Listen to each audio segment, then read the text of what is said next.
Question.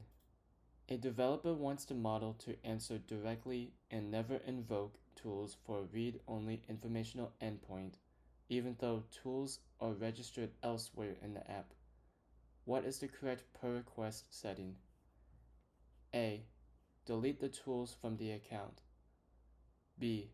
Set tool choice to none. C. Enable parallel tool calls.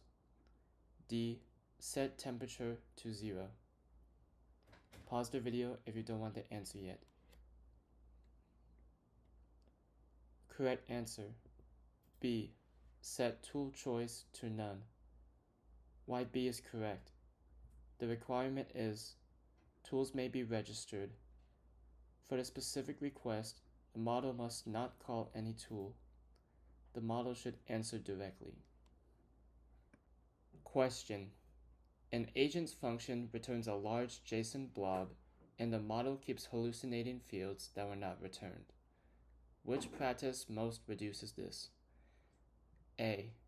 Add more tools to the request. B. Return only the fields the model needs and describe them in the schema output contract. C. Increase presence penalty. D. Raise temperature. Pause the video if you don't want the answer yet.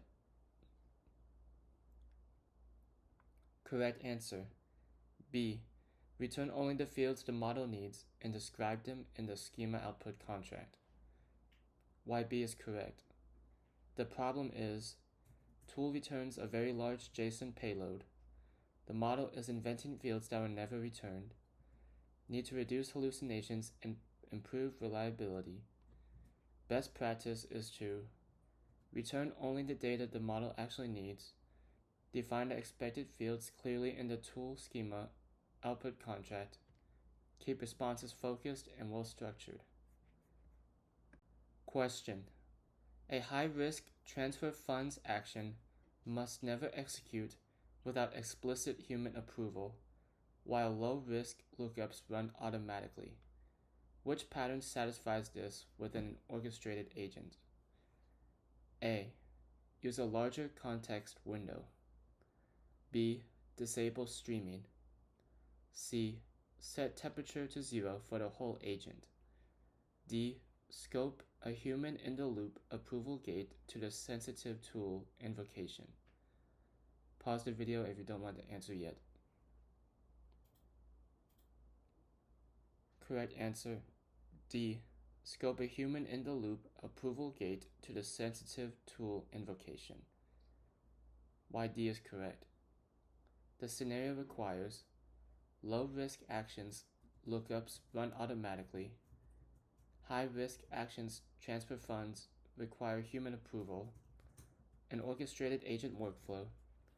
This is a classic human-in-the-loop HITL pattern. Question. A model repeatedly calls the same tool in a loop without making progress. Which control most directly prevents runaway tool invocation in an agent run? A. A stricter content filter. B. A larger embedding dimension. C. A maximum step iteration limit on the run. D. A higher top P. Pause the video if you don't want the answer yet. Correct answer. C. A maximum step iteration limit on the run. Why C is correct? The problem is, the model keeps calling the same tool repeatedly. It's not making progress. The agent can get stuck in a loop. Need a control that stops runaway execution. The most direct solution is to configure a maximum stop iteration limit for the agent run. Question. A developer using a Microsoft Agent framework wants to expose a plain Python function as a callable tool with minimal boilerplate. Which mechanism is idiomatic? A. Manually build the JSON schema and register it via REST. B. Embed the function body in the system prompt. C. Publish the function as an Azure AI search skill. D. Decorate the function with the framework's @tool decorator. Pause the video if you don't want the answer yet. Correct answer. D. Decorate the function with the framework's @tool decorator. Why D is correct. The question asks for the most idiomatic, minimal boilerplate way to expose a Python function as a callable tool in the Microsoft Agent framework. Using the framework's @tool decorator allows the framework to discover the function automatically, generate the tool schema from the function signature, register the tool with the agent, reduce manual JSON schema work, keep the code concise and maintainable. Question. A pipeline parses the model's reply directly into a strongly typed object and must never fail because a field is missing or renamed. Which feature guarantees the reply conforms exactly to a predefined schema? A. Lowering temperature to 0. B. Adding return JSON to the system prompt. C. Setting response format to JSON object. D. Structured outputs with a strict JSON schema. Pause the video if you don't want the answer yet. Correct answer. D. Structured outputs with a strict JSON schema. Why D is correct. The requirement is parse directly into a strongly typed object, never fail because a field is missing, prevent fields from being renamed, ensure a predictable structure every time. Structured outputs with a strict JSON schema are designed for exactly this scenario.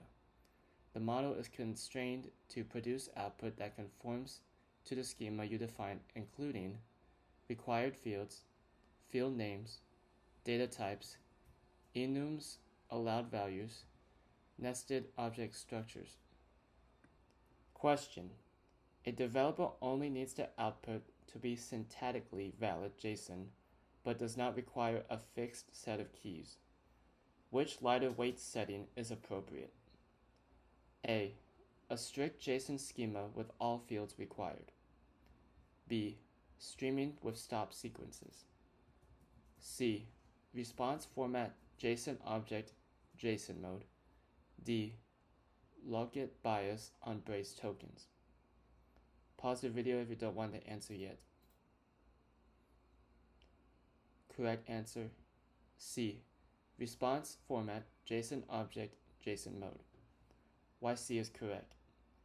The requirement is output must be valid JSON, no need for a fixed schema, keys can vary, simpler than full schema enforcement. JSON mode, response format JSON object, tells the model to return a syntactically valid JSON object without requiring conformance to a predefined schema. Question. When using strict structured outputs, a team wants to allow a property to be either a string or explicitly null. How is this expressed? A. Add a stop sequence for null. B.